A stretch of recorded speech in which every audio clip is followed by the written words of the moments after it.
मेरे प्रिय आत्मन, एक सुबह अभी सूरज भी निकला नहीं था और एक माझी नदी के किनारे पहुंच गया था। उसका पैर किसी चीज से टकरा गया। झुक के उसने देखा, पत्थरों से भरा हुआ एक झोला पड़ा था।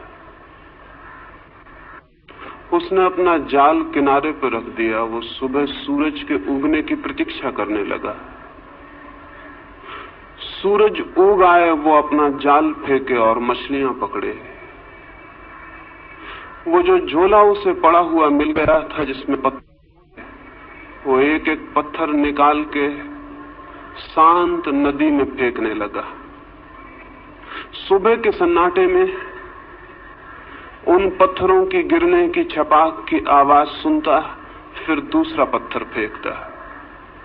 धीरे धीरे सुबह का सूरज निकला, रोशनी हुई। तब तक उसने झोले के सारे पत्थर फेंक दिए थे, सिर्फ एक पत्थर उसके हाथ में रह गया। सूरज की रोशनी में देखते से ही जैसे उसके हृदय की धड़कन बंद हो गई, सांस रुक गई। उसने जिन्हें पत्थर समझ के फेंक दिया था वे हीरे जवाहरात थे, लेकिन अब तो अंतिम हाथ में बचा था टुकड़ा और वो पूरे झोले को फेंक चुका था। और रोने लगा, चिल्लाने लगा। इतनी संपदा उसे मिल गई थी कि अनंत जन्मों के लिए काफी थी, लेकिन अंधेरे में अनजान अपरिचित उसने उस सारी संपदा को पत्थर समझ के फेंक दिया था। लेकिन फिर भी वो मछुआ सौभाग्यशाली था, क्योंकि अंतिम पत्थर फेंकने के पहले सूरज निकल आया था और उसे दिखाई पड़ गया था कि उसके हाथ में हीरा है।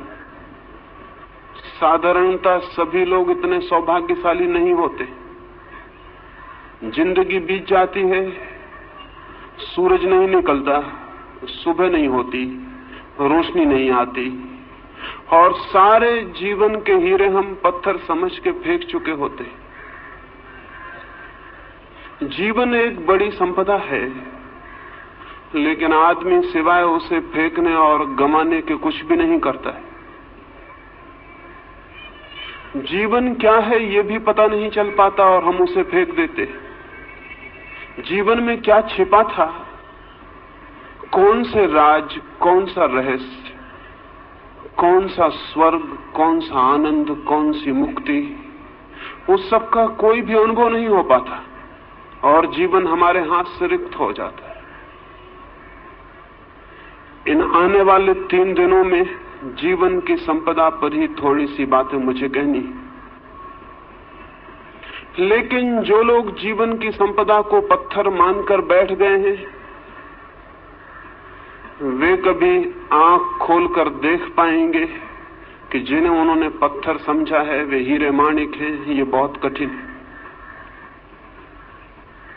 और जिन लोगों ने जीवन को पत्थर मान के फेंकने में ही समय गंवा दिया है, अगर आज उनसे कोई कहने जाए कि जिन्हें तुम पत्थर समझ के फेंक रहे थे वहां हीरे मोती भी थे, तो वे नाराज होंगे, क्रोध से भर जाएंगे।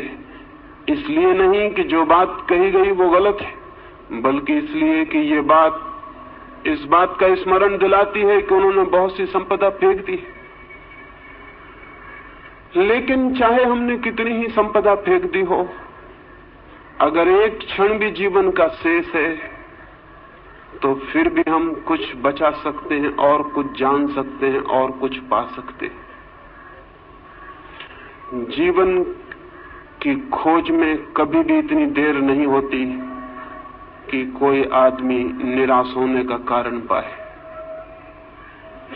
लेकिन हमने ये मान ही लिया है अंधेरे में, अज्ञान में, कि जीवन में कुछ भी नहीं है सिवाय पत्थरों के। जो लोग ऐसा मान के बैठ गए हैं उन्होंने खोज के पहले ही हार स्वीकार कर ली। मैं इस हार के संबंध में, इस निराशा के संबंध में, इस मान ली गई पराजय के संबंध में सबसे पहली चेतावनी ये देना चाहता हूं कि जीवन मिट्टी और पत्थर नहीं है। जीवन में बहुत कुछ है। जीवन के मिट्टी पत्थर के बीच भी बहुत कुछ छिपा है। अगर खोजने वाली आंखें हो तो जीवन से वो सीढ़ी भी निकलती है जो परमात्मा तक पहुंचती है। इस शरीर में भी जो देखने पर हड्डी मांस और चमड़ी से ज्यादा नहीं है, वो छिपा है जिसका हड्डी मांस और चमड़ी से कोई भी संबंध नहीं। इस साधारण सी देह में भी जो आज जन्मती है, कल मर जाती है और मिट्टी हो जाती है, उसका वास है जो अमृत है, जो कभी जन्मता नहीं और कभी समाप्त भी नहीं होता है। रूप के भीतर अरूप छिपा है और दृश्य के भीतर अदृश्य का वास है, और मृत्यु के कुहासे में अमृति की ज्योति छिपी हुई है। मृत्यु के धुएं में अमृत की लौ भी छिपी हुई है, वो फ्लेम, वो ज्योति भी छिपी हुई है जिसकी कोई मृत्यु नहीं। लेकिन हम धुएं को देखकर ही वापस लौट आते हैं और ज्योति को नहीं खोज पाते। या जो लोग थोड़ी हिम्मत करते हैं वे धुएं में ही खो जाते हैं और ज्योति तक नहीं पहुंच पाते हैं। ये यात्रा कैसे हो सकती है कि हम धुएं के भीतर छिपी हुई ज्योति को जान सकें, शरीर के भीतर छिपी हुई आत्मा को पहचान सकें, प्रकृति के भीतर छिपे हुए परमात्मा के दर्शन कर सकें? ये कैसे हो सकता है? उस संबंध में ही 3 चरणों में मुझे बात करनी। पहली बात, हमने जीवन के संबंध में ऐसे दृष्टिकोण बना लिए हैं, हमने जीवन के संबंध में ऐसी धारणाएं बना ली हैं, हमने जीवन के संबंध में ऐसा फलसफा खड़ा कर रखा है। उस दृष्टिकोण और धारणा के कारण ही जीवन के सत्य को देखने से हम वंचित रह जाते हैं। हमने मान ही लिया है कि जीवन क्या है, बिना खोजे, बिना पहचाने, बिना जिज्ञासा किए हमने जीवन के संबंध में कोई निश्चित बात ही समझ रखी। हजारों वर्षों से हमें एक ही बात मंत्र की तरह पढ़ाई जा रही है कि जीवन असार है, जीवन व्यर्थ है, जीवन दुख है। सम्मोहन की तरह हमारे प्राणों पर यह मंत्र दोहराया गया है कि जीवन व्यर्थ है, जीवन असार है, जीवन दुख है, जीवन छोड़ देने योग्य है। ये बात सुन सुन के धीरे धीरे हमारे प्राणों में पत्थर की तरह मजबूत होकर बैठ गई। इस बात के कारण जीवन असार दिखाई पड़ने लगा है, जीवन दुख दिखाई पड़ने लगा है। इस बात के कारण जीवन ने सारा आनंद, सारा प्रेम, सारा सौंदर्य खो दिया है। मनुष्य एक कुरूपता बन गया है, मनुष्य एक दुख का अड्डा बन गया है। और जब हमने ये मान ही लिया है कि जीवन व्यर्थ है, असार है, तो उसे सार्थक बनाने की सारी चेष्टा भी बंद हो गई हो तो आश्चर्य नहीं। अगर हमने ये मान ही लिया है कि जीवन एक कुरूपता है तो उसके भीतर सौंदर्य की खोज कैसे हो सकती? और अगर हमने ये मान ही लिया है कि जीवन सिर्फ छोड़ देने योग्य है, तो जिसे छोड़ ही देना है उसे सजाना, उसे खोजना, उसे निखारना, इसकी कोई भी जरूरत नहीं है। हम जीवन के साथ वैसा व्यवहार कर रहे हैं जैसा कोई आदमी स्टेशन पर विश्रामालय के साथ व्यवहार करता है, वेटिंग रूम के साथ व्यवहार करता है। वो जानता है कि क्षण भर हम इस वेटिंग रूम में ठहरे हुए हैं, क्षण भर बाद छोड़ देना है। इस वेटिंग रूम से प्रयोजन क्या है, अर्थ क्या है? वो वहां मूंगफली के छिलके भी डालता है, पान भी थूक देता है, गंदा भी करता है, और फिर भी सोचता है मुझे क्या प्रयोजन है, क्षण भर बाद मुझे चले जाना है। जीवन के संबंध में भी हम इसी तरह का व्यवहार कर रहे हैं। जहां से हमें क्षण भर बाद चले जाना है, वहां सुंदर और सत्य की खोज और निर्माण करने की जरूरत क्या है? लेकिन मैं आपसे कहना चाहता हूं, जिंदगी जरूर हमें छोड़ के चले जाना है, लेकिन जो असली जिंदगी है उसे हमें कभी भी छोड़ने का कोई उपाय नहीं। हम ये घर छोड़ देंगे, ये स्थान छोड़ देंगे, लेकिन जो जिंदगी का सत्य है वो सदा हमारे साथ होगा, वो हम स्वयं हैं। स्थान बदल जाएंगे, मकान बदल जाएंगे, लेकिन जिंदगी हमारे साथ होगी, उसके बदलने का कोई उपाय नहीं। और सवाल ये नहीं है कि जहां हम ठहरे थे उसे हमने सुंदर किया था, जहां हम रुके थे वहां हमने प्रीतिकर हवा पैदा की थी, जहां हम 2 क्षण को ठहरे थे वहां हमने आनंद का गीत गाया था।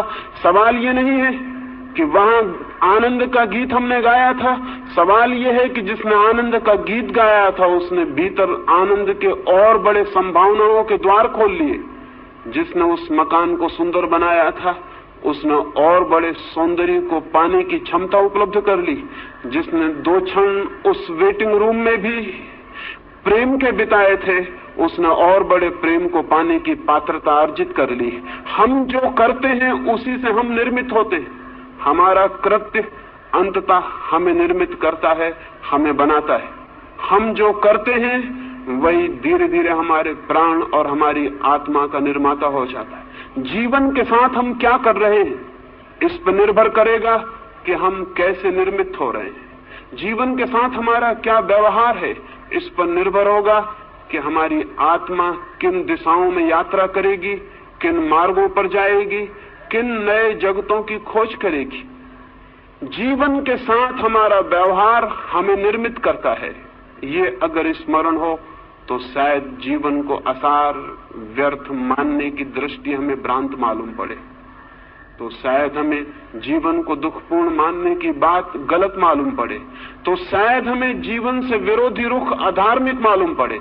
लेकिन अब तक धर्म के नाम पर जीवन का विरोधी सिखाया गया है। सच तो यह है कि अब तक का सारा धर्म मृत्युवादी है, जीवनवादी नहीं।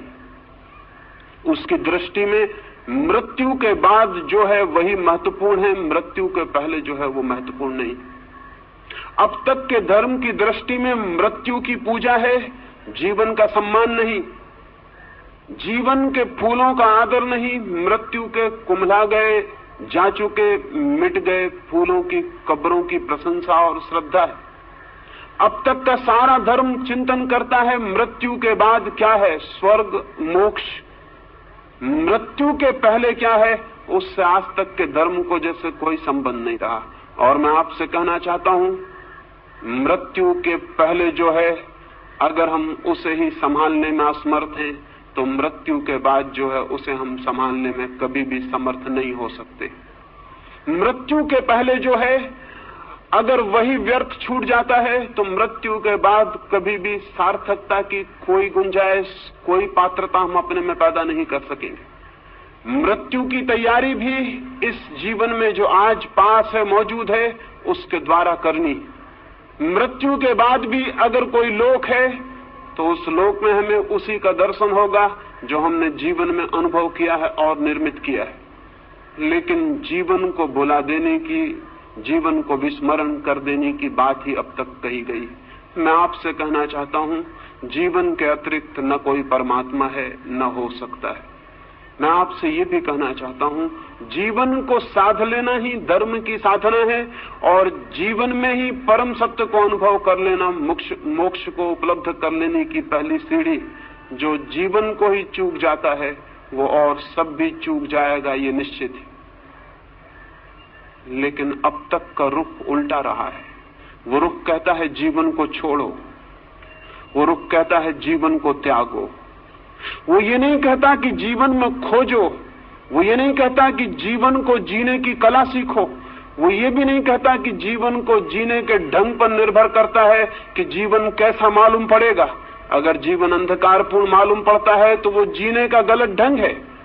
यही जीवन आनंद की वर्षा भी बन सकता है अगर जीने का सही ढंग उपलब्ध हो जाए।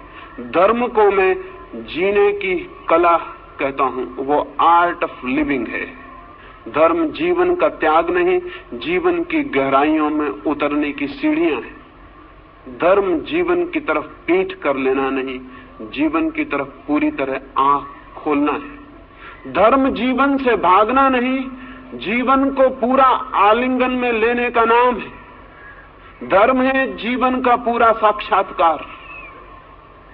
यही शायद कारण है कि आज तक के धर्म में सिर्फ बूढ़े लोग ही उत्सुक रहे हैं। मंदिरों में जाएं, चर्चों में, गिरजाघरों में, गुरुद्वारों में, और वहां वृद्ध लोग दिखाई पड़ेंगे। वहां युवा दिखाई नहीं पड़ते, वहां छोटे बच्चे दिखाई नहीं पड़ते। क्या कारण?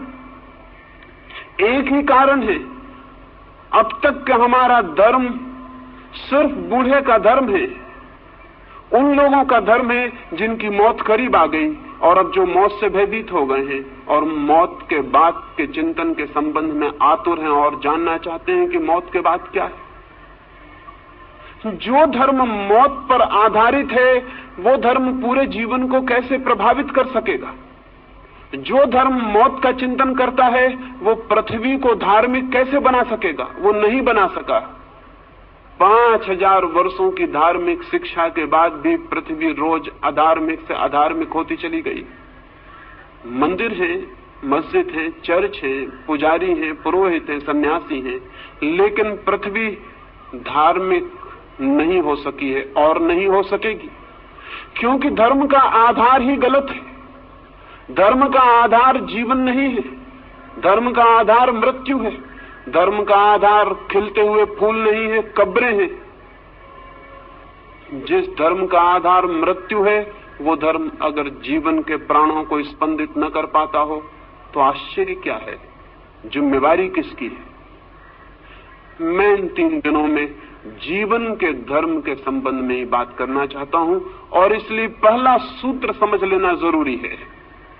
और इस सूत्र के संबंध में आज तक छिपाने की, दबाने की, भूल जाने की सारी चेष्टा की गई है, लेकिन जानने और खोजने की नहीं। और उस भूलने और विस्मृत कर देने की चेष्टा के दुष्परिणाम सारे जगत में व्याप्त हो गए। मनुष्य के सामान्य जीवन में केंद्रीय तत्व क्या है? परमात्मा, आत्मा, सत्य नहीं।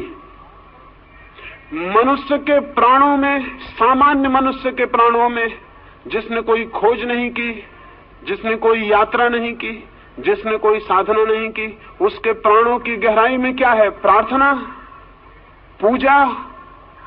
नहीं, बिल्कुल नहीं। अगर हम सामान्य मनुष्य के जीवन ऊर्जा में खोज करें, उसकी जीवन शक्ति को हम खोजने जाएं, तो न तो वहां परमात्मा दिखाई पड़ेगा, न पूजा, न प्रार्थना, न ध्यान, वहां कुछ और ही दिखाई पड़ेगा। और जो दिखाई पड़ेगा उसे भुलाने की चेष्टा की गई है, उसे जानने और समझने की नहीं। वहां क्या दिखाई पड़ेगा? हम आदमी के प्राणों को चीरें और फाड़ें और वहां खोजें। आदमी को छोड़ दें, अगर आदमी से इतर जगत की भी हम खोजबीन करें तो वहां प्राणों की गहराइयों में क्या मिलेगा?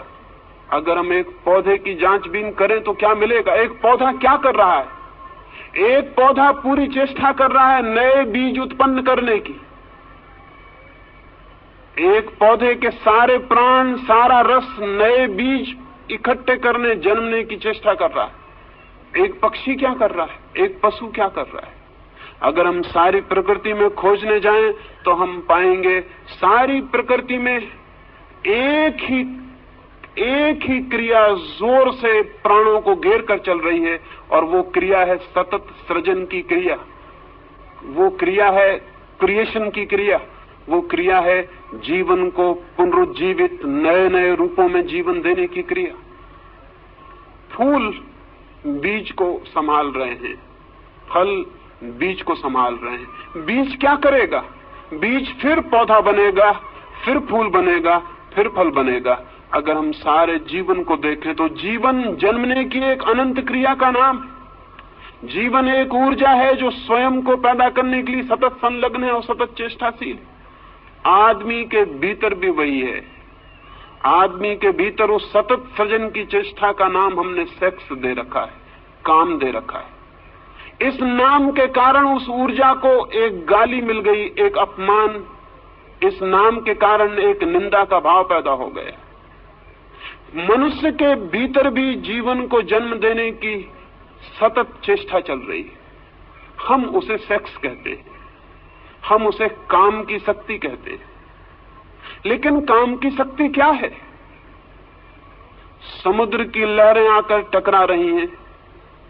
समुद्र के तट से हजारों लाखों वर्षों से लहरें चली आती हैं, टकराती हैं, लौट जाती हैं, फिर आती हैं, टकराती हैं, लौट जाती हैं। जीवन भी हजारों वर्षों से अनंत अनंत लहरों में टकरा रहा है। जरूर जीवन कहीं उठना चाहता है। ये समुद्र की लहरें, जीवन की ये लहरें कहीं ऊपर पहुंचना चाहती हैं, लेकिन किनारों से टकराती हैं और नष्ट हो जाती हैं।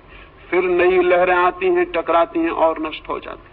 ये जीवन का सागर इतने अरबों वर्षों से टकरा रहा है, संघर्ष ले रहा है, रोज उठता है, गिर जाता है। क्या होगा प्रयोजन इसके पीछे?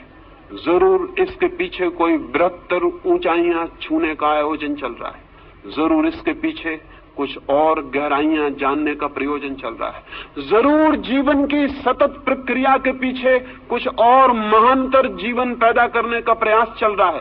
मनुष्य को जमीन पर आए बहुत दिन नहीं हुए, कुछ लाख वर्ष हुए। उसके पहले मनुष्य नहीं था, लेकिन पशु थे। पशुओं को आए हुए भी बहुत ज्यादा समय नहीं हुआ। एक जमाना था कि पशु भी नहीं थे, लेकिन पौधे थे। पौधों को आए भी बहुत समय नहीं हुआ। एक समय था कि पौधे भी नहीं थे, पत्थर थे, पहाड़ थे, नदियां थी, सागर था। पत्थर, पहाड़, नदियों की वो जो दुनिया थी, वो किस बात के लिए पीड़ित थी? वो पौधों को पैदा करना चाहती थी। पौधे धीरे धीरे पैदा हुए, जीवन ने एक नया रूप लिया, पृथ्वी हरियाली से भर गई, फूल खिले। लेकिन पौधे भी अपने में तृप्त नहीं थे, वे सतत जीवन को जन्म देते रहे। उनकी भी कोई चेष्टा चल रही थी। वे पशुओं को, पक्षियों को जन्म देना चाहते थे। पशु पक्षी पैदा हुए। हजारों लाखों वर्षों तक पशु पक्षियों से भरा हुआ था ये जगत, लेकिन मनुष्य का कोई पता न था। पशुओं और पक्षियों के प्राणों के भीतर निरंतर मनुष्य भी निवास कर रहा था, पैदा होने की चेष्टा कर रहा था। फिर मनुष्य पैदा हुआ। अब मनुष्य किस लिए है? मनुष्य निरंतर नए जीवन को पैदा करने के लिए आतुर है। हम उसे सेक्स कहते हैं, हम उसे काम की वासना कहते हैं, लेकिन उस वासना का मूल अर्थ क्या है? मूल अर्थ इतना है, मनुष्य अपने पर समाप्त नहीं होना चाहता, आगे भी जीवन को पैदा करना चाहता। लेकिन क्यों? क्या मनुष्य के प्राणों में मनुष्य से ऊपर किसी सुपरमैन को, किसी महामानव को पैदा करने की कोई चेष्टा चल रही है? निश्चित ही चल रही है। निश्चित ही मनुष्य के प्राण इस चेष्टा में संलग्न है कि मनुष्य से श्रेष्ठतर जीवन जन्म पा सके, मनुष्य से श्रेष्ठतर प्राणी आविर्भूत हो सके। नीत्शे से लेकर अरविंद तक, पतंजलि से लेकर बर्ट्रैंड रसल तक, सारे मनुष्यों के प्राणों में एक कल्पना, एक सपने की तरह बैठी रही कि मनुष्य से बड़ा प्राणी कैसे पैदा हो सके। लेकिन मनुष्य से बड़ा प्राणी पैदा कैसे होगा? हमने तो हजारों वर्ष से इस पैदा होने की कामना को ही निंदित कर रखा है। हमने तो सेक्स को सिवाय गाली के आज तक दूसरा कोई सम्मान नहीं दिया। हम तो बात करने में भयभीत होते हैं। हमने तो सेक्स को इस भांति छिपा के रख दिया है जैसे वो है ही नहीं, जैसे उसका जीवन में कोई स्थान नहीं है। जबकि सच्चाई ये है कि उससे ज्यादा महत्वपूर्ण मनुष्य के जीवन में और कुछ भी नहीं, लेकिन उसको छिपाया है, उसको दबाया है। दबाने और छिपाने से मनुष्य सेक्स से मुक्त नहीं हो गया, बल्कि मनुष्य और भी बुरी तरह से सेक्स से ग्रसित हो गया है। दमन उल्टे परिणाम लाया है। शायद आप में से किसी ने एक फ्रेंच वैज्ञानिक कुएं के एक नियम के संबंध में सुना होगा। वो नियम है लॉ ऑफ रिवर्स इफेक्ट। कुएं ने एक नियम इजाद किया है, विपरीत परिणाम का नियम। हम जो करना चाहते हैं हम इस ढंग से कर सकते हैं कि जो हम परिणाम चाहते थे उससे उल्टा परिणाम हो जाए। एक आदमी साइकिल चलाना सीखता है, बड़ा रास्ता है, चौड़ा रास्ता है, एक छोटा सा पत्थर रास्ते के किनारे पड़ा हुआ है। वो साइकिल चलाने वाला घबराता है कि मैं कहीं उस पत्थर से न टकरा जाऊं। अब इतना चौड़ा रास्ता है कि अगर आंख बंद कर भी वो चलाए तो पत्थर से टकराना आसान बात नहीं है। इसके 100 में एक ही मौके हैं कि वो पत्थर से टकराए। इतने चौड़े रास्ते पर कहीं से भी निकल सकता है, लेकिन वो देख के घबराता है कहीं मैं पत्थर से टकरा ना जाऊं। और जैसे ही वो घबराता है मैं पत्थर से न टकरा जाऊं, सारा रास्ता विलीन हो गया, सिर्फ पत्थर ही दिखाई पड़ने लगता है उसको। अब उसकी साइकिल का चाक पत्थर की तरफ मुड़ने लगता है। वो हाथ पैर से घबराता है, उसकी सारी चेतना उस पत्थर को ही देखने लगती है और एक सम्मोहित हिप्नोटाइज्ड आदमी की तरह वो पत्थर की तरफ खींचा जाता है और जाके पत्थर से टकरा जाता है। नया साइकिल सीखने वाला उसी से टकरा जाता है जिससे बचना चाहता है। लैंप पोस्ट से टकरा जाता है, पत्थर से टकरा जाता है। इतना बड़ा रास्ता था कि अगर कोई निशानेबाज ही चलाने की कोशिश करता तो उस पत्थर से टकरा सकता था, लेकिन ये सिक्खड़ आदमी कैसे उस पत्थर से टकरा गया। कुएं कहता है हमारी चेतना का एक नियम है, लॉ ऑफ रिवर्स इफेक्ट। हम जिस चीज से बचना चाहते हैं चेतना उसी पर केंद्रित हो जाती है और परिणाम में हम उसी से टकरा जाते हैं। 5000 वर्षों से आदमी सेक्स से बचना चाह रहा है और परिणाम इतना हुआ है कि गली कूचे हर जगह जहां भी आदमी जाता है वहीं सेक्स से टकरा जाता है। लॉ ऑफ रिवर्स इफेक्ट मनुष्य की आत्मा को पकड़े हुए। क्या कभी आपने ये सोचा कि आप चित्त को जहां से बचाना चाहते हैं चित्त वहीं आकर्षित हो जाता है, वहीं निमंत्रित हो जाता है। जिन लोगों ने मनुष्य को सेक्स के विरोध में समझाया उन लोगों ने ही मनुष्य को कामुक बनाने का जुम्मा भी अपने ऊपर ले लिया। मनुष्य की अति कामुकता गलत शिक्षाओं का परिणाम है और आज भी हम भयभीत होते हैं कि सेक्स की बात ना की जाए।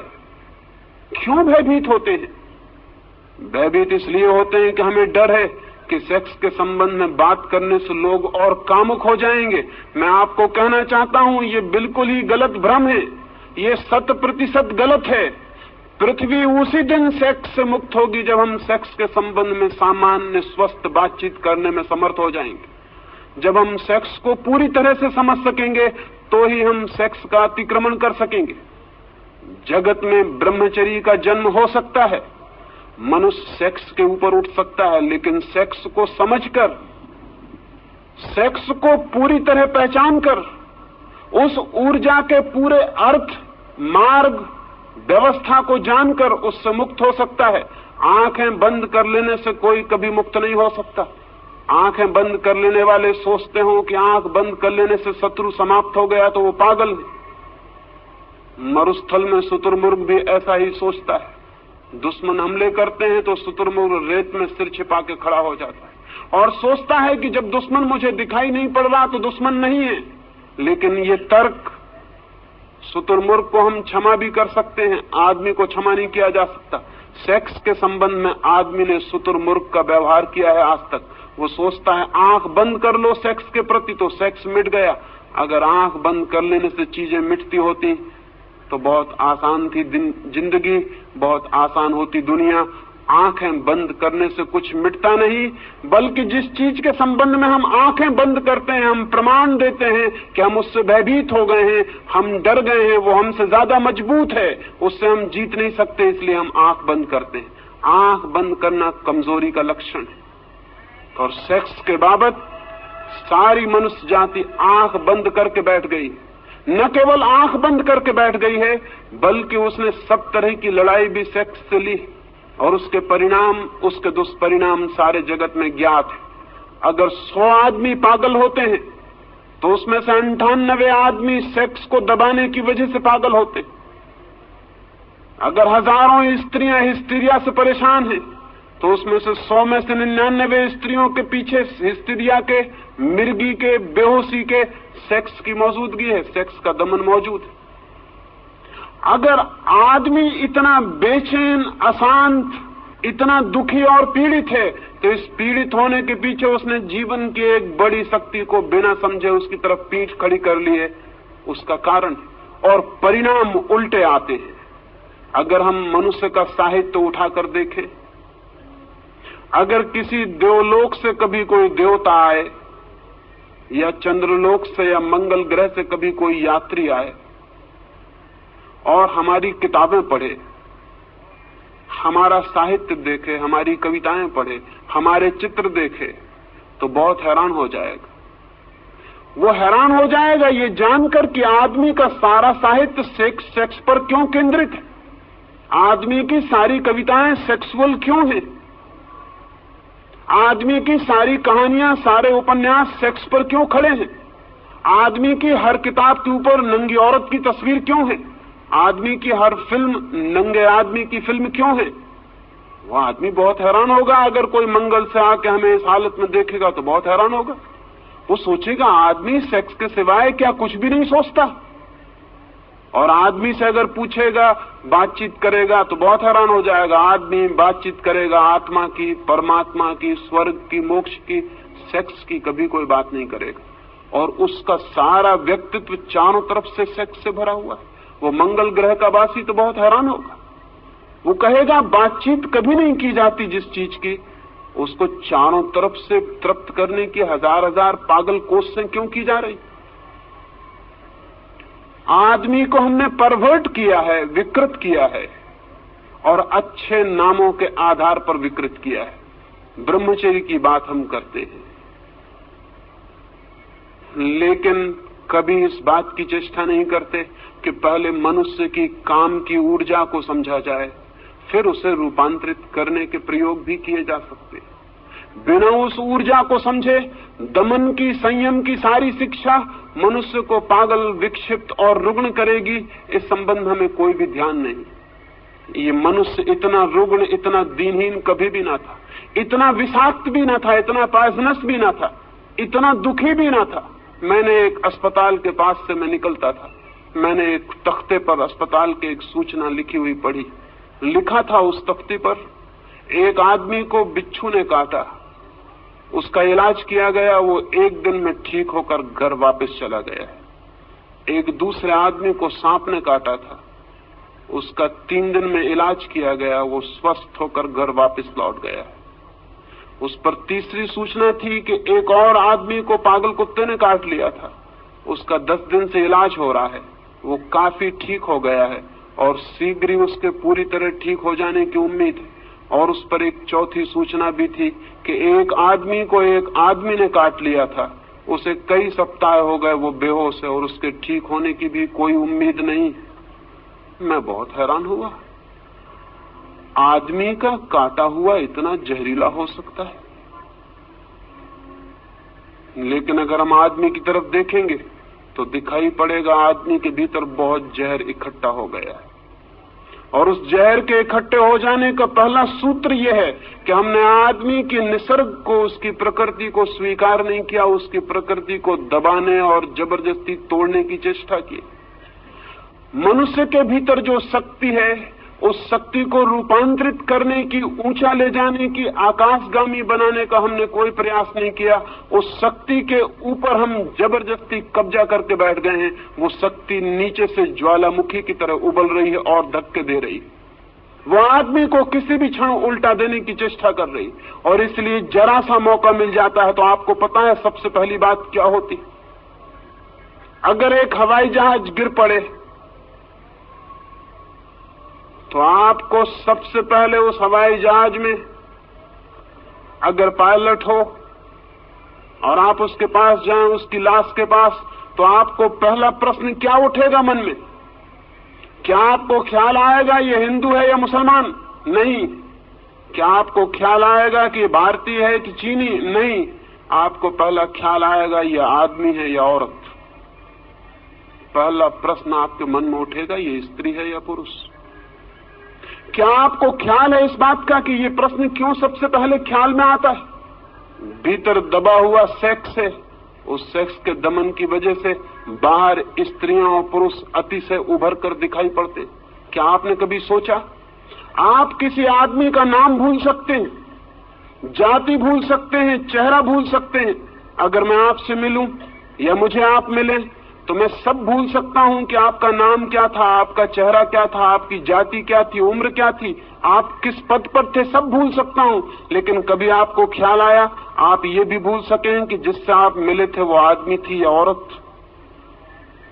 कभी आप भूल सके इस बात को कि जिससे आप मिले थे वो पुरुष है या स्त्री? कभी पीछे ये संदेह उठा मन में कि वो स्त्री है या पुरुष? नहीं, ये बात आप कभी भी नहीं भूल सके होंगे। क्यों? लेकिन जब सारी बातें भूल जाती हैं तो ये क्यों नहीं भूलता?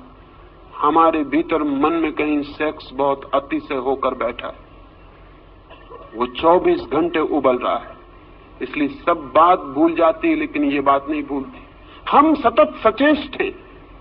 ये पृथ्वी तब तक स्वस्थ नहीं हो सकेगी जब तक आदमी और स्त्रियों के बीच ये दीवार और ये फासला खड़ा हुआ है। ये पृथ्वी तब तक कभी भी शांत नहीं हो सकेगी जब तक भीतर उबलती हुई आग है और उसके ऊपर हम जबरदस्ती बैठे हुए हैं। उस आग को रोज दबाना पड़ता है, उस आग को प्रतिक्षण दबाए रखना पड़ता है। वो आग हमको भी जला डालती है, सारा जीवन राख कर देती है, लेकिन फिर भी हम विचार करने को राजी नहीं होते ये आग क्या थी। और मैं आपसे कहता हूं, अगर हम इस आग को समझ लें तो यह आग दुश्मन नहीं है, दोस्त है। अगर हम इस आग को समझ लें तो यह हमें जलाएगी नहीं, हमारे घर को गर्म भी कर सकती है सर्दियों में, और हमारी रोटियां भी पका सकती है, और हमारी जिंदगी के लिए सहयोगी और मित्र भी हो सकती है। लाखों साल तक आकाश में बिजली चमकती थी, कभी किसी के ऊपर गिरती थी और जान ले लेती थी। कभी किसी ने सोचा भी ना था कि एक दिन घर में पंखा चलाएगी ये बिजली, कभी ये रोशनी करेगी अंधेरे में, ये किसी ने सोचा नहीं था। आज वही बिजली हमारी साथी हो गई। क्यों?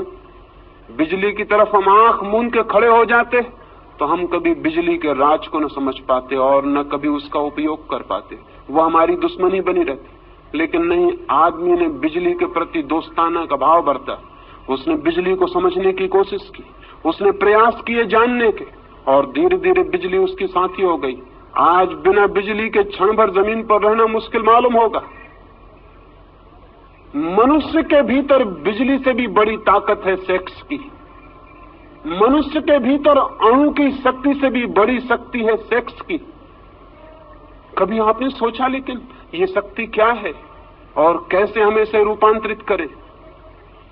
एक छोटे से अणु में इतनी शक्ति है कि हिरोशिमा का पूरा 1 लाख का नगर भस्म हो सकता है। लेकिन क्या आपने कभी सोचा कि मनुष्य के काम की ऊर्जा का एक अणु एक नए व्यक्ति को जन्म देता है? उस व्यक्ति में गांधी पैदा हो सकता है, उस व्यक्ति में महावीर पैदा हो सकता है, उस व्यक्ति में बुद्ध पैदा हो सकते हैं, क्राइस्ट पैदा हो सकता है, उससे आइंस्टीन पैदा हो सकता है और न्यूटन पैदा हो सकता है। एक छोटा सा अणु एक मनुष्य की काम ऊर्जा का एक गांधी को छिपाए हुए, गांधी जैसा विराट व्यक्तित्व जन्म पा सकता है। लेकिन हम सेक्स को समझने को राजी नहीं, लेकिन हम सेक्स की ऊर्जा के संबंध में बात करने की हिम्मत जुटाने को राजी नहीं। कौन सा भय हमें पकड़े हुए है कि जिससे सारे जीवन का जन्म होता है, उस शक्ति को हम समझना नहीं चाहते? कौन सा डर है, कौन सी घबराहट है? मैंने पिछली बंबई की सभा में इस संबंध में कुछ बात की थी तो बड़ी घबराहट फैल गई। मुझे बहुत से पत्र पहुंचे कि आप इस तरह की बातें मत कहें, इस तरह की बात ही मत करें। मैं बहुत हैरान हुआ कि इस तरह की बात क्यों न की जाए। अगर शक्ति है हमारे भीतर तो उसे जाना क्यों न जाए, उसे क्यों न पहचाना जाए, और बिना जाने पहचाने, बिना उसके नियम समझे हम उस शक्ति को और ऊपर कैसे ले जा सकते हैं?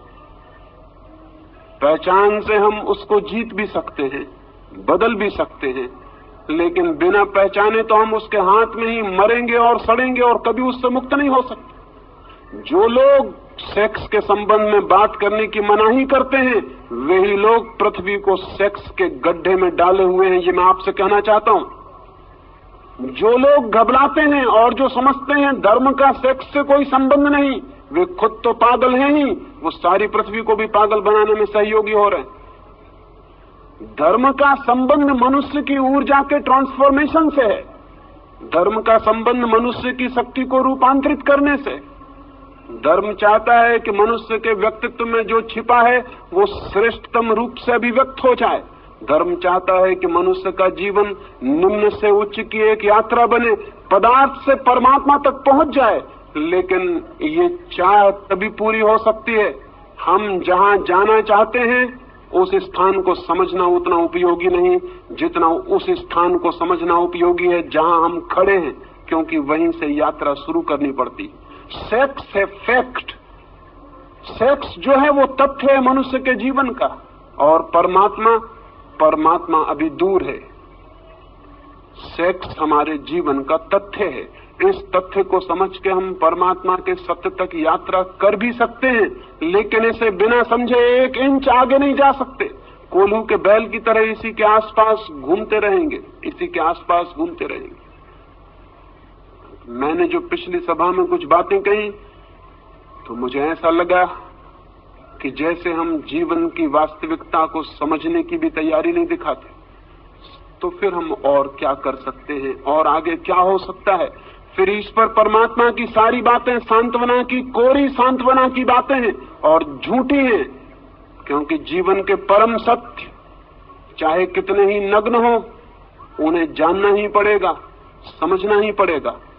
तो पहली बात तो ये जान लेनी जरूरी है कि मनुष्य का जन्म सेक्स से होता है, मनुष्य का सारा व्यक्तित्व सेक्स के अणुओं से बना हुआ है, मनुष्य का सारा प्राण सेक्स की ऊर्जा से भरा हुआ है। जीवन की ऊर्जा अर्थात काम की ऊर्जा, ये जो काम की ऊर्जा है, ये जो सेक्स एनर्जी है, ये क्या है? ये क्यों हमारे जीवन को इतने जोर से आंदोलित करती, क्यों हमारे जीवन को इतना प्रभावित करती? क्यों हम घूम घूम कर सेक्स के आसपास इर्द गिर्द ही चक्कर लगाते हैं और समाप्त हो जाते हैं? कौन सा आकर्षण है इसका? हजारों साल से ऋषि मुनि इंकार कर रहे हैं, लेकिन आदमी प्रभावित नहीं हुआ मालूम पड़ता है। हजारों साल से वे कह रहे हैं कि मुख मोड़ लो इससे, दूर हट जाओ इससे, सेक्स की कल्पना और कामना छोड़ दो, चित्त से निकाल डालो ये सारे सपने। लेकिन आदमी के चित्त से ये सपने निकले नहीं, निकल भी नहीं सकते हैं इस भांति। बल्कि मैं तो इतना हैरान हुआ हूं, मैं वैश्याओं से भी मिला हूं, लेकिन वैश्याओं ने मुझसे सेक्स की बात नहीं की, उन्होंने आत्मा परमात्मा के संबंध में पूछताछ की। और मैं साधु सन्यासियों से भी मिलता हूं, वे जब भी अकेले में मिलते हैं तो सिवाय सेक्स के और किसी बात के संबंध में पूछताछ नहीं करते। मैं बहुत हैरान हुआ, मैं हैरान हुआ हूं इस बात को जानकर कि साधु सन्यासियों को जो निरंतर इसके विरोध में बोल रहे हैं, वे खुद भी चित्त के तल पर वहीं ग्रसित हैं, वहीं परेशान हैं। तो जनता में आत्मा परमात्मा की बात करते हैं, लेकिन भीतर उनके भी समस्या वही होगी भी, स्वाभाविक है, क्योंकि हमने उस समस्या को समझने की ही चेष्टा नहीं की है। हमने उस ऊर्जा के नियम भी नहीं जानने चाहे, और हमने कभी ये भी नहीं पूछा कि मनुष्य का इतना आकर्षण क्यों है, कौन सिखाता है सेक्स आपको? सारी दुनिया तो सिखाने के विरोध में सारे उपाय करती है। माँ बाप चेष्टा करते हैं कि बच्चे को पता न चल जाए, शिक्षक चेष्टा करते हैं, धर्मशास्त्र चेष्टा करते हैं, कहीं कोई स्कूल नहीं, कहीं कोई यूनिवर्सिटी नहीं। लेकिन आदमी अचानक एक दिन पाता है कि सारे प्राण काम की आतुरता से भर गए। ये कैसे हो जाता है? बिना सिखाए ये कैसे हो जाता है? सत्य की शिक्षा दी जाती है, प्रेम की शिक्षा दी जाती है, उसका तो कोई पता नहीं चलता। इस सेक्स का इतना प्रबल आकर्षण, इतना नैसर्गिक केंद्र क्या है? जरूर इसमें कोई रहस्य है और इसे समझना जरूरी है, तो शायद हम इससे मुक्त भी हो सकते। पहली बात तो ये कि मनुष्य के प्राणों में सेक्स का जो आकर्षण है वो वस्तुतः सेक्स का आकर्षण नहीं है। मनुष्य के प्राणों में जो काम वासना है वो वस्तुतः काम की वासना नहीं। इसलिए हर आदमी काम के कृत्य के बाद पछताता है, दुखी होता है, पीड़ित होता है, सोचता है कि इससे मुक्त हो जाऊं, ये क्या है? लेकिन शायद आकर्षण कोई दूसरा है, और वो आकर्षण बहुत रिलीजियस, बहुत धार्मिक अर्थ रखता है। वो आकर्षण ये है कि मनुष्य के सामान्य जीवन में सिवाय सेक्स की अनुभूति के वो कभी भी अपने गहरे से गहरे प्राणों में नहीं उतर पाता है, और किसी क्षण में कभी गहरे नहीं उतरता है। दुकान करता है, धंधा करता है, यश कमाता है, पैसे कमाता है, लेकिन एक अनुभव काम का, संभोग का उसे गहरे से गहरे ले जाता है। और उसकी गहराई में दो घटनाएं घटती हैं। एक, संभोग के अनुभव में अहंकार विसर्जित हो जाता है, इगोलेसनेस पैदा हो जाती है। एक क्षण के लिए अहंकार नहीं रह जाता, एक क्षण को यह याद भी नहीं रह जाता कि मैं हूं। क्या आपको पता है, धर्म के श्रेष्ठतम अनुभव में मैं बिल्कुल मिट जाता है, अहंकार बिल्कुल शून्य हो जाता है। सेक्स के अनुभव में क्षण भर को अहंकार मिटता है, लगता है कि हूं या नहीं, एक क्षण को विलीन हो जाता है मेरापन का भाव। दूसरी घटना घटती है, एक क्षण के लिए समय मिट जाता है, टाइमलेसनेस पैदा हो जाती। जीसस ने कहा है समाधि के संबंध में, there shall be time no longer. समाधि का जो अनुभव है वहां समय नहीं रह जाता, वो कालातीत है, समय बिल्कुल विलीन हो जाता है, न कोई अतीत है न कोई भविष्य, शुद्ध वर्तमान रह जाता है। सेक्स के अनुभव में ये दूसरी घटना घटती है, न कोई अतीत रह जाता न कोई भविष्य, समय मिट जाता है, एक क्षण के लिए समय विलीन हो जाता है। ये धार्मिक अनुभूति के लिए सर्वाधिक महत्वपूर्ण तत्व है, ईगोलेसनेस, टाइमलेसनेस। ये दो तत्व हैं जिनकी वजह से आदमी सेक्स की तरफ आतुर होता है और पागल होता है। वो आतुरता स्त्री के शरीर के लिए नहीं है पुरुष की, न पुरुष के शरीर के लिए स्त्री की है। वो आतुरता शरीर के लिए बिल्कुल भी नहीं है, वो आतुरता किसी और ही बात के लिए। वो आतुरता है अहंकार शून्यता का अनुभव, समय शून्यता का अनुभव। लेकिन समय शून्य और अहंकार शून्य होने के लिए आतुरता क्यों है? क्योंकि जैसे ही अहंकार मिटता है आत्मा की झलक उपलब्ध होती है, जैसे ही समय मिटता है परमात्मा की झलक उपलब्ध होती है। एक क्षण को होती है ये घटना, लेकिन उस एक क्षण के लिए आदमी कितनी ही ऊर्जा, कितनी ही शक्ति खोने को तैयार है। शक्ति खोने के कारण पछताता है बाद में कि शक्ति छीन हुई, शक्ति का अपव्यय हुआ, और उसे पता है कि शक्ति जितनी छीन होती है मौत उतनी करीब आती। कुछ पशुओं में तो एक ही संभोग के बाद नर की मृत्यु हो जाती है, कुछ कीड़े तो एक ही संभोग कर पाते हैं और संभोग करते ही करते समाप्त हो जाते हैं। अफ्रीका में एक मकड़ा होता है, वो एक ही संभोग कर पाता है और संभोग की हालत में ही मर जाता है, इतनी ऊर्जा छीन हो जाती है। मनुष्य को यह अनुभव में आ गया बहुत पहले कि सेक्स का अनुभव शक्ति को छीन करता है, जीवन ऊर्जा कम होती है और धीरे धीरे मौत करीब आती है। पछताता है आदमी, लेकिन इतना पछताने के बाद फिर पाता है कि कुछ घड़ियों के बाद फिर वही आतुरता है। निश्चित ही इस आतुरता में कुछ और अर्थ है जो समझ लेना जरूरी। सेक्स की आतुरता में कोई रिलीजियस अनुभव है, कोई आत्मिक अनुभव है। उस अनुभव को अगर हम देख पाएं तो हम सेक्स के ऊपर उठ सकते हैं। अगर उस अनुभव को हम न देख पाएं तो हम सेक्स में ही जिएंगे और मर जाएंगे।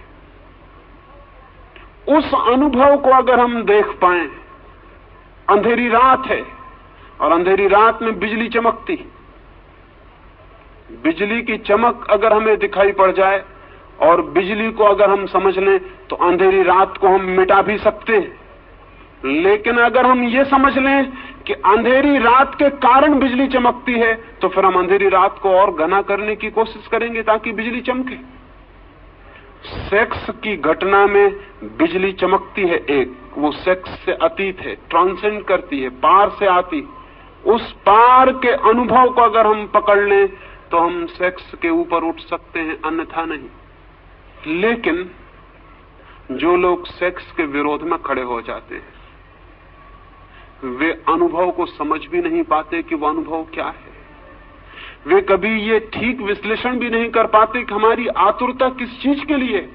मैं आपसे कहना चाहता हूं कि संभोग का इतना आकर्षण क्षणिक समाधि के लिए है, और संभोग से आप उस दिन मुक्त होंगे जिस दिन आपको समाधि बिना संभोग के मिलना शुरू हो जाएगी। उसी दिन संभोग से आप मुक्त हो जाएंगे, सेक्स से मुक्त हो जाएंगे।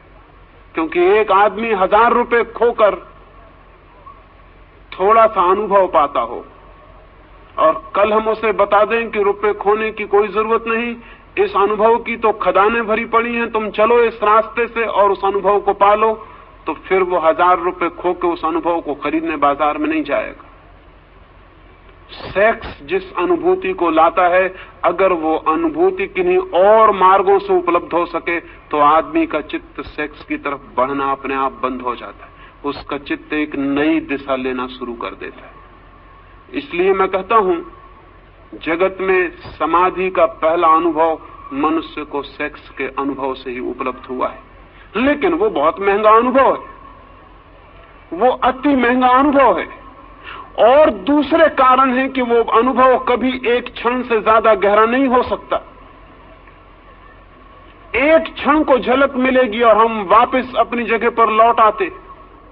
एक क्षण को किसी लोक में उठ जाते हैं, किसी गहराई पर, किसी पीक एक्सपीरियंस पर, किसी शिखर पर पहुंचना होता है और हम पहुंच भी नहीं पाते और वापस गिर जाते, जैसे समुद्र की एक लहर आकाश में उठती, उठ भी नहीं पाती, पहुंच भी नहीं पाती हवाओं में, सिर उठा भी नहीं पाती और गिरना शुरू हो जाता है। ठीक हमारा सेक्स का अनुभव बार बार शक्ति को इकट्ठा करके हम उठने की चेष्टा करते हैं किसी गहरी जगत में, किसी ऊंचे जगत में। एक क्षण को हम उठ भी नहीं पाते और सब लहर बिखर जाती है, हम वापस अपनी जगह खड़े हो जाते हैं और उतनी शक्ति और ऊर्जा को गंवा देते हैं। लेकिन अगर सागर की लहर बर्फ का पत्थर बन जाए, जम जाए और बर्फ हो जाए, तो फिर उसे नीचे गिरने की कोई जरूरत नहीं है। आदमी का चित्त जब तक सेक्स के तरलता में बहता है, तब तक वापस उठता है, गिरता है, उठता है, गिरता है, सारा जीवन यही करता है। और जिस अनुभव के लिए इतना तीव्र आकर्षण है, ईगोलेसनेस के लिए, अहंकार शून्य हो जाए, मैं आत्मा को जान लूं, समय मिट जाए और मैं उसको जान लूं जो इटर्नल है, जो टाइमलेस है, उसको जान लूं जो समय के बाहर है, अनंत और अनादि है, उसे जानने की चेष्टा में सारा जगत सेक्स के केंद्र पर घूमता रहता है। लेकिन अगर हम इस घटना के विरोध में खड़े हो जाएं सिर्फ, तो क्या होगा? तो क्या हम उस अनुभव को पालेंगे जो सेक्स से एक झलक की तरह दिखाई पड़ता?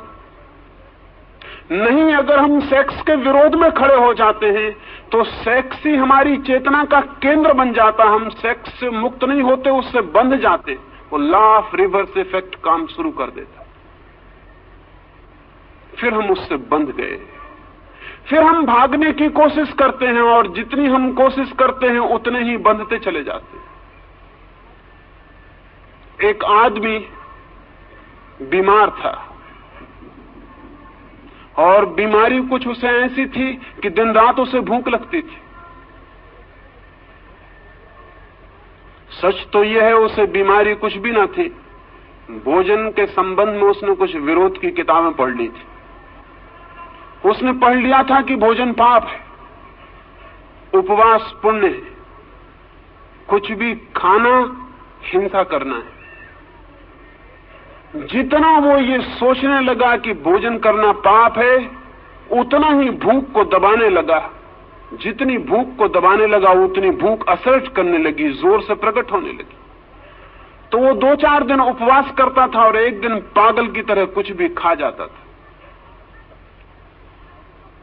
जब कुछ भी खा लेता था तो बहुत दुखी होता था, क्योंकि फिर खाने की तकलीफ झेलनी पड़ती थी। फिर पश्चाताप में 2-4 दिन उपवास करता था और फिर कुछ भी खा लेता। आखिर उसने तय किया कि ये घर रहते हुए नहीं हो सकेगा ठीक, मुझे जंगल चले जाना चाहिए। वो पहाड़ पर गया, एक हिल स्टेशन पर जाकर एक कमरे में रहा। घर के लोग भी परेशान हो गए। उसकी पत्नी ने ये सोचकर कि शायद वो पहाड़ पर अब जाके भोजन की बीमारी से मुक्त हो जाएगा, उसने खुशी में बहुत से फूल उसे पहाड़ पर भिजवाए कि मैं बहुत खुश हूं कि तुम शायद पहाड़ से स्वस्थ होकर वापस लौटोगे, मैं शुभकामना के रूप में ये फूल तुम्हें भेज रही हूं। उस आदमी का वापस तार आया। उसने तार में लिखा, many thanks for the flowers, they are so delicious. उसने तार किया कि बहुत धन्यवाद फूलों के लिए, बड़े स्वादिष्ट। वो फूलों को खा गया वहां पहाड़ पर जो फूल उसको भेजे गए। अब कोई आदमी फूलों को खाएगा इसका हम ख्याल नहीं कर सकते, लेकिन जो आदमी भोजन से लड़ाई शुरू कर देगा वो फूलों को खा सकता है। आदमी सेक्स से लड़ाई शुरू किया और उसने क्या क्या सेक्स के नाम पर खाया है, इसका आपने कभी हिसाब लगाया? आदमी को छोड़कर, सभ्य आदमी को छोड़कर होमोसेक्सुअलिटी कहीं है? जंगल में आदिवासी रहते हैं, उन्होंने कभी कल्पना भी नहीं की है कि होमोसेक्सुअलिटी जैसी चीज भी हो सकती, कि पुरुष और पुरुष के साथ संभोग कर सकते हैं, ये भी हो सकता है। ये कल्पना के बाहर है। मैं आदिवासियों के पास रहा हूं और उनसे मैंने कहा कि सभ्य लोग इस तरह भी करते हैं। वो कहने लगे हमारे विश्वास के बाहर है, ये कैसे हो सकता है? लेकिन अमेरिका में उन्होंने आंकड़े निकाले हैं, 35% लोग होमोसेक्सुअल, और बेल्जियम और स्वीडन और हालैंड में होमोसेक्सुअल्स के क्लब हैं, सोसाइटीज हैं, अखबार निकलते हैं, और वो सरकार से ये दावा करते हैं कि होमोसेक्सुअलिटी के ऊपर से कानून उठा दिया जाना चाहिए, क्योंकि 40% लोग जिसको मानते हैं, तो इतनी बड़ी माइनॉरिटी के ऊपर हमला है ये आपका। हम तो मानते हैं कि होमोसेक्सुअलिटी ठीक है, इसलिए हमको हक होना चाहिए। कोई कल्पना नहीं कर सकता कि ये होमोसेक्सुअलिटी कैसे पैदा हो गई। सेक्स के बाबत लड़ाई का ये परिणाम है। जितना सभ्य समाज है उतनी वेश्याएं हैं। कभी आपने ये सोचा कि वेश्याएं कैसे पैदा हो गई?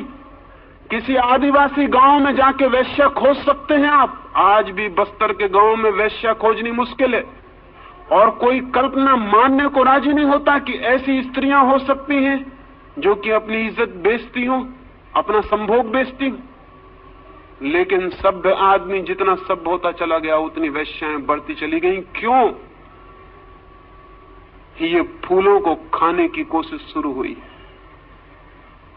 और आदमी की जिंदगी में कितने विकृत रूप से सेक्स ने जगह बनाई है, इसका अगर हम हिसाब लगाने चलेंगे तो हम हैरान रह जाएंगे कि आदमी को क्या हुआ है। इसका जिम्मा किस पर है? किन लोगों पर है?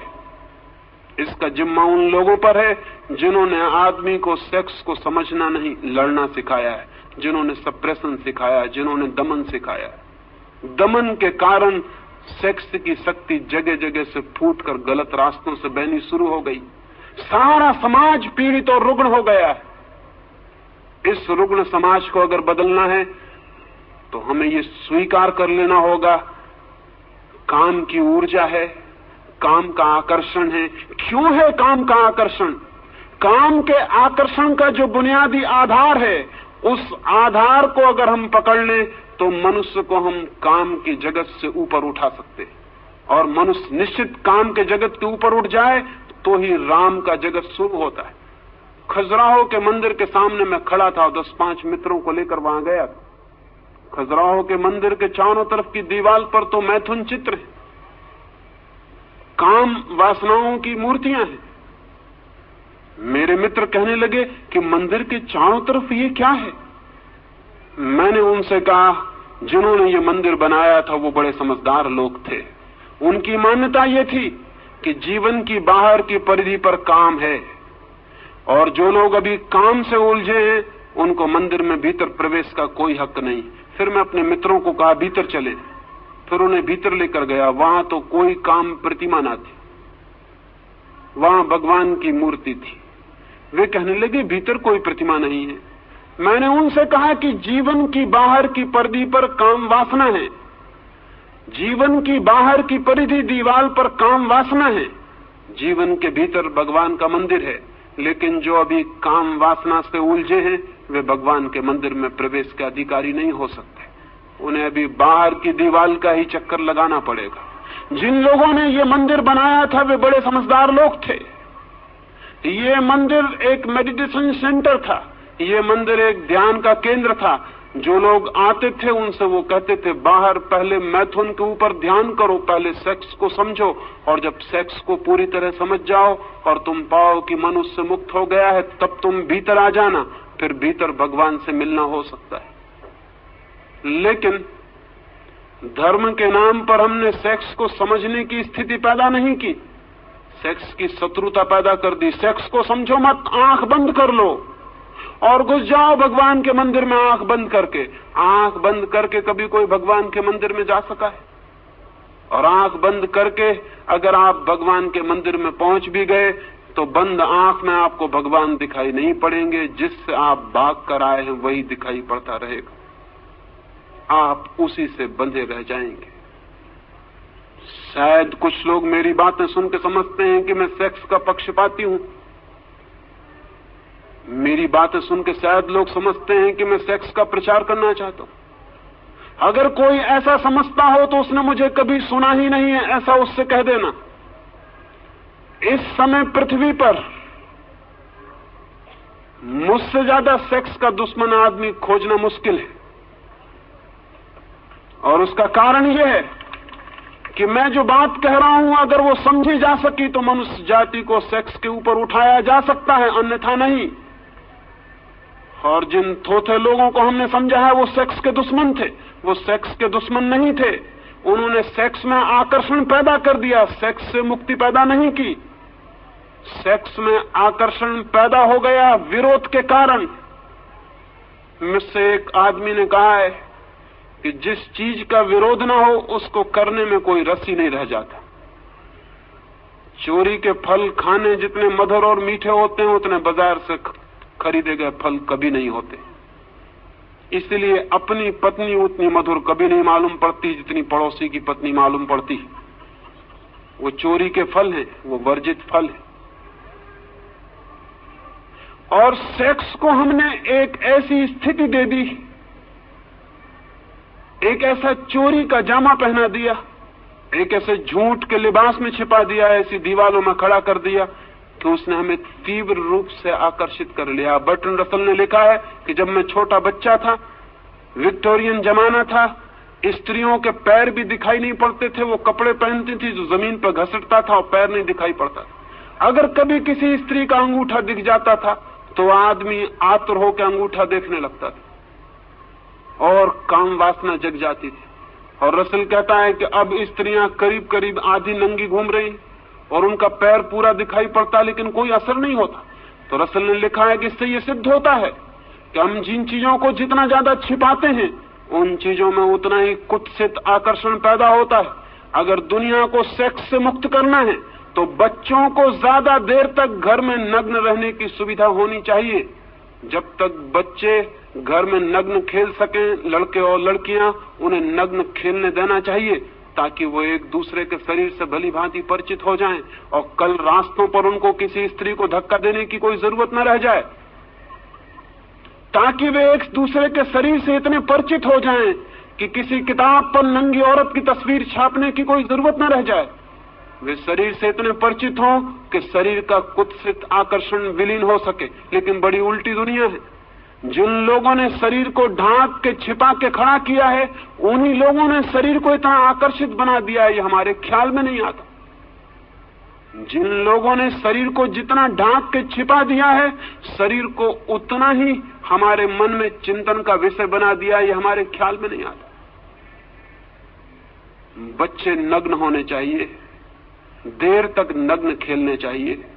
लड़के और लड़कियां एक दूसरे को नग्नता में देखना चाहिए ताकि उनके पीछे कोई भी पागलपन न रह जाए और उनके इस पागलपन का जीवन भर रोग उनके भीतर न चलता रहे। लेकिन वो रोग चल रहा है और उस रोग को हम बढ़ाते चले जाते हैं। उस रोग के फिर हम नए नए रास्ते खोजते हैं। गंदी किताबें छपती हैं जो लोग गीता के कवर में भीतर रख के पढ़ते हैं, बाइबल में दबा लेते हैं और पढ़ते हैं। ये गंदी किताबें, तो हम कहते हैं ये गंदी किताबें बंद होनी चाहिए, लेकिन हम ये कभी नहीं पूछते कि गंदी किताबें पढ़ने वाला आदमी पैदा क्यों हो गया है। हम कहते हैं नंगी तस्वीरें दीवारों पर नहीं लगनी चाहिए, लेकिन हम कभी नहीं पूछते कि नंगी तस्वीरें कौन आदमी देखने को आता है। वही आदमी आता है जो स्त्रियों के शरीर को देखने से वंचित रह गया है। एक कुतूहल जाग गया है, क्या है स्त्री का शरीर। और मैं आपसे कहता हूं, वस्त्रों ने स्त्री के शरीर को जितना सुंदर बना दिया है उतना सुंदर स्त्री का शरीर है नहीं। वस्त्रों में ढांक कर शरीर छिपा नहीं है और उघड़ के प्रकट हुआ है। ये सारी की सारी चिंतना हमारी विपरीत फल ले आई। इसलिए आज एक बात आपसे कहना चाहता हूं पहले दिन की चर्चा में, वो ये, सेक्स क्या है, उसका आकर्षण क्या है, उसकी विकृति क्यों पैदा हुई है। अगर हम ये 3 बातें ठीक से समझ लें तो मनुष्य का मन इनके ऊपर उठ सकता है। उठना चाहिए, उठने की जरूरत है, लेकिन उठने की चेष्टा गलत परिणाम लाई है, क्योंकि हमने लड़ाई खड़ी की है, हमने मैत्री खड़ी नहीं की, दुश्मनी खड़ी की है, सप्रेशन खड़ा किया है, दमन किया है, समझ पैदा नहीं की। अंडरस्टैंडिंग चाहिए, सप्रेशन नहीं, समझ चाहिए। जितनी गहरी समझ होगी मनुष्य उतना ही ऊपर उठता है, जितनी कम समझ होगी उतना ही मनुष्य दबाने की कोशिश करता है, और दबाने के कभी भी कोई सफल परिणाम, सुफल परिणाम, स्वस्थ परिणाम उपलब्ध नहीं होते। मनुष्य के जीवन की सबसे बड़ी ऊर्जा है काम, लेकिन काम पर रुक नहीं जाना है, काम को राम तक ले जाना है। सेक्स को समझना है ताकि ब्रह्मचर्य फलित हो सके, सेक्स को जानना है ताकि हम सेक्स से मुक्त हो सकें और ऊपर उठ सकें। लेकिन शायद ही आदमी जीवन भर अनुभव से गुजरता है, शायद ही उसने समझने की कोशिश की हो कि संभोग के भीतर समाधि का क्षण भर का अनुभव है, वही अनुभव खींच रहा है, वही अनुभव आकर्षित कर रहा है, वही अनुभव पुकार दे रहा है कि आओ। ध्यान पूर्वक उस अनुभव को जान लेना है कि कौन सा अनुभव मुझे आकर्षित कर रहा है, कौन मुझे खींच रहा है। और मैं आपसे कहता हूं, उस अनुभव को पाने के सुगम रास्ते हैं ध्यान, योग, सामायिक, प्रार्थना, सब उस अनुभव को पाने के मार्ग हैं। लेकिन वही अनुभव हमें आकर्षित कर रहा है, ये सोच लेना, जान लेना जरूरी है। एक मित्र ने मुझे लिखा कि आपने ऐसी बातें कही कि मां के साथ बेटी बैठी थी वो सुन रही है, बाप के साथ बेटी बैठी वो सुन रही, ऐसी बातें सबके सामने नहीं करनी चाहिए। मैंने उनसे कहा आप बिल्कुल पागल हैं। अगर मां समझदार होगी तो इसके पहले कि बेटी सेक्स की दुनिया में उतर जाए, उसे सेक्स के संबंध में अपने सारे अनुभव समझा देगी, ताकि वो अनजान, अधकच्ची, अपरिपक्व सेक्स के गलत रास्तों पर न चली जाए। अगर बाप योग्य है और समझदार है तो अपने बेटे को और अपनी बेटी को अपने सारे अनुभव बता देगा, ताकि बेटे और बेटियां गलत रास्तों पर न चले जाएं, जीवन उनके विकृत न हो जाए। लेकिन मजा यह है कि न बाप का कोई गहरा अनुभव है, न मां का कोई गहरा अनुभव है, वे खुद भी सेक्स के तल से ऊपर नहीं उठ सके, इसलिए घबराते हैं कि कहीं सेक्स की बात सुन के बच्चे भी इसी तल में न उलझ जाएं। लेकिन मैं उनसे पूछता हूं, आप किसकी बात सुन के उलझे थे? आप अपने आप उलझ गए थे, बच्चे भी अपने आप उलझ जाएंगे। ये हो भी सकता है कि अगर उन्हें समझ दी जाए, विचार दिया जाए, बोध दिया जाए, तो शायद वे अपनी ऊर्जा को व्यर्थ करने से बच सके, ऊर्जा को बचा सके, रूपांतरित कर सके। रास्ते के किनारे पर कोयले का ढेर लगा होता है। वैज्ञानिक कहते हैं कि कोयला ही हजारों साल में हीरा बन जाता है। कोयले और हीरे में कोई रासायनिक फर्क नहीं है, कोई केमिकल भेद नहीं है। कोयले के भी परमाणु वही हैं जो हीरे के हैं, कोयले का भी रासायनिक भौतिक संगठन वही है जो हीरे का है। हीरा कोयले का ही रूपांतरित बदला हुआ रूप है, हीरा कोयला ही है। मैं आपसे कहना चाहता हूं कि सेक्स कोयले की तरह है, ब्रह्मचर्य हीरे की तरह, लेकिन वो कोयले का ही बदला हुआ रूप है।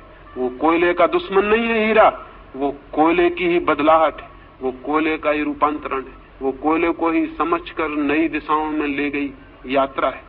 सेक्स का विरोध नहीं है ब्रह्मचर्य, सेक्स का ही रूपांतरण है, ट्रांसफॉर्मेशन है। और जो सेक्स का दुश्मन है वो कभी ब्रह्मचर्य को उपलब्ध नहीं हो सकता है। ब्रह्मचर्य की दिशा में जाना हो, और जाना जरूरी है, क्योंकि ब्रह्मचर्य का मतलब क्या है? ब्रह्मचर्य का इतना मतलब है वो अनुभव उपलब्ध हो जाए जो ब्रह्म की चर्या जैसा है, जैसा भगवान का जीवन हो वैसा जीवन उपलब्ध हो जाए। ब्रह्मचर्य यानी ब्रह्म की चर्या, ब्रह्म जैसा जीवन, परमात्मा जैसा अनुभव उपलब्ध हो जाए, वो हो सकता है। अपनी शक्तियों को समझकर रूपांतरित करने से। आने वाले 2 दिनों में कैसे रूपांतरित किया जा सकता है सेक्स, कैसे रूपांतरित हो जाने के बाद काम राम के अनुभव में बदल जाता है, वो मैं आपसे बात करूंगा। और 3 दिन तक चाहूंगा कि बहुत गौर से सुन लेंगे, ताकि मेरे संबंध में कोई गलतफहमी पीछे आपको पैदा ना हो जाए। और जो भी प्रश्न हो ईमानदारी से और सच्चे उन्हें लिख के दे देंगे, ताकि आने वाले पिछले 2 दिनों में मैं उनकी आपसे सीधी सीधी बात कर सकूं। किसी प्रश्न को छिपाने की जरूरत नहीं है। जो जिंदगी में सत्य है उसे छिपाने का कोई कारण नहीं। किसी सत्य से मुखरने की जरूरत नहीं है। जो सत्य है वो सत्य है, चाहे हम आंख बंद करें चाहे आंख खुली रखें। और एक बात मैं जानता हूं, धार्मिक आदमी मैं उसको कहता हूं जो जीवन के सारे सत्यों को सीधा साक्षात करने की हिम्मत रखता है। जो इतने कमजोर, काहिल और नपुंसक हैं कि जीवन के तथ्यों का सामना भी नहीं कर सकते, उनके धार्मिक होने की कोई उम्मीद कभी नहीं हो सकती।